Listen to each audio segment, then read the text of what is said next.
NFL's punishment for Shedeur Sanders confirmed as Cleveland reporter drops bold claim on Browns QB room.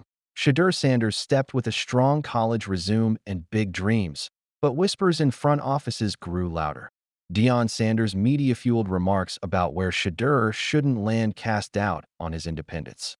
NFL execs admitted that the elder Sanders' public handling, like sidestepping interviews or leaning into his old-school swagger, weighed heavily. Some of the things Shedeur's dad said, I think that weighed on people's minds. One anonymous high-level exec from an NFL club suggested. Folks out there wondered, was this a quarterback or the next act in Deion's show?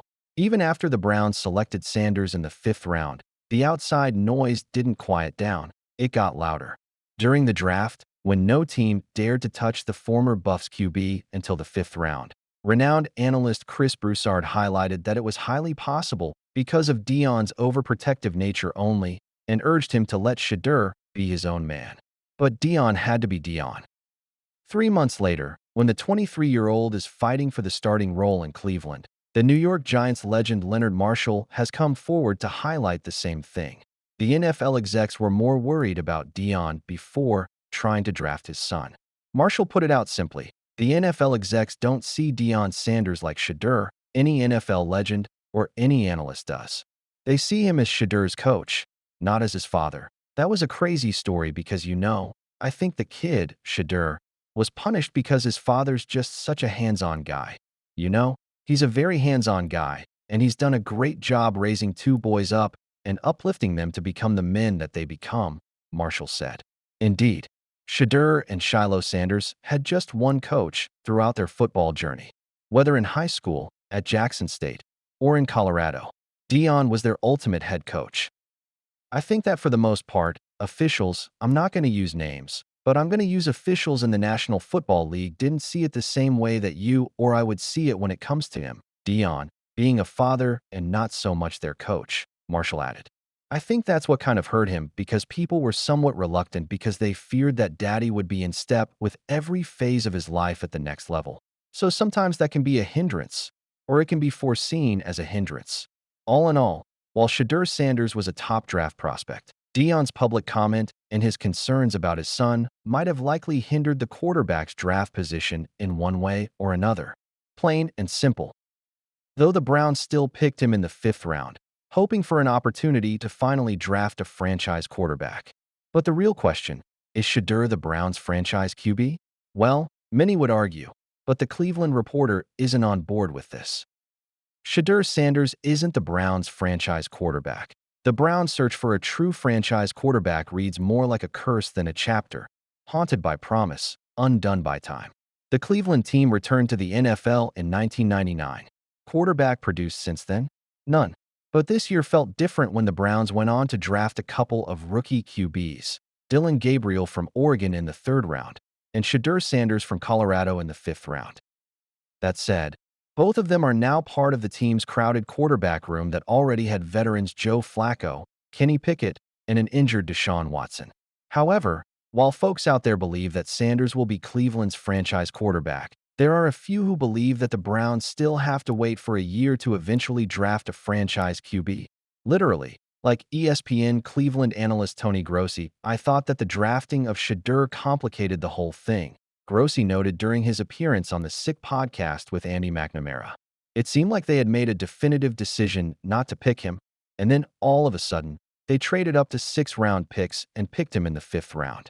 And with that came the unintended consequence of him being just an overwhelming favorite externally by all his fans and fans of Colorado and whatnot. He went on, I think they're, Browns, going to be fine. If they hadn't drafted Shedeur, I'd say the same thing. They're going to be fine this year. I tell all my listeners, and they don't like hearing it, but the franchise quarterback is in next year's draft. Ahead of the 2025 season, the Browns have Flacco, Pickett, Sanders, and Gabriel. And while Flacco is the expected QB1, Shedeur will likely get an opportunity to start in his rookie season. However, Tony Grossi pointed out that if Flacco and Pickett are out of the equation next year, Gabriel and Sanders could be competing not just with each other, but with a potential rookie from next year's draft. Still, let's be real. Shedeur's catching heat mostly because of Deion's presence, not a lack of talent. It's too early to predict Cleveland's next move, but for now, Shedeur might just be their guy. Ailing Deion Sanders catches attention with Travis Hunter update amid Shedeur Sanders' struggles. The past few days have been stressful for Deion Sanders fans. His absence from the Colorado Buffaloes summer camp and cancellation of a keynote appearance, followed by his return to Texas, raised alarm. Soon, the rumors confirmed that Deion Sanders is suffering from some medical ailment. While his illness was not revealed, Michael Irvin posted a video of himself crying and asking people to pray for Coach Prime after meeting his old friend, further suggesting that the illness was serious. But it seems that we finally have a positive update. Taking to Instagram, Deion Sanders posted an update amidst his illness. He posted a video of himself, Travis Hunter, and a couple of other people on a boat, fishing. The video was a montage of multiple clips put together. At the start of the video, you could see Sanders trying to catch a fish and eventually even catching one. The video also had a clip of Travis showing off his catch before he takes out the hook and throws it back in the water. While Sanders was active in the video and looked better, he still didn't quite look like he always does. In the video, Sanders looked a bit dull, tired even, and wasn't his active and enthusiastic self. It also looks like he's lost quite some weight as a result of the illness. But even this small update that he's gone fishing with Travis means a lot. It tells us how much Travis loves and values Sanders, who was like a father figure to him, that Hunter went to visit him. It shows us that even though he might not be in the best of health, Coach Prime is still doing considerably well now. That on Thursday, Deion was once again active on social media, posting a motivational message, and at the same time giving a reality check to us and to himself. In his post, he had talked about how we shouldn't live in the past and rather focus on the present.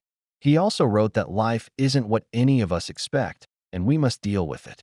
Plan yo work and work yo plan is what he wrote, reaffirming the message that don't let life go by and take action if you want something to happen. While Deion Sanders seems to be recovering well and getting his affairs in order, his son, Shedeur, seems to be living his life on the rough side. While already struggling a bit on the field in the race to be the starting quarterback, his actions outside the field have brought him some criticism. Deion Sanders' son, Shedeur, looks to be struggling. Shedeur Sanders has a lot on his plate. On one side, he has his father, who is recovering from an illness.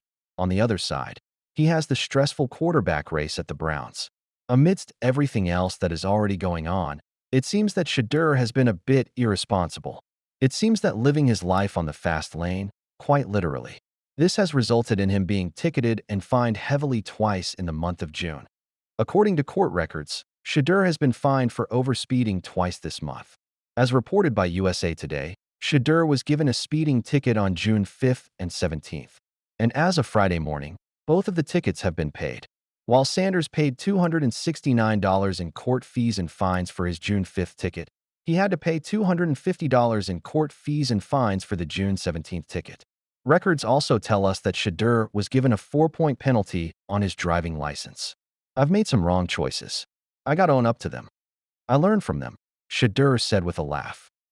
Shedeur hasn't let the overspeeding tickets affect him, indirectly calling them minor.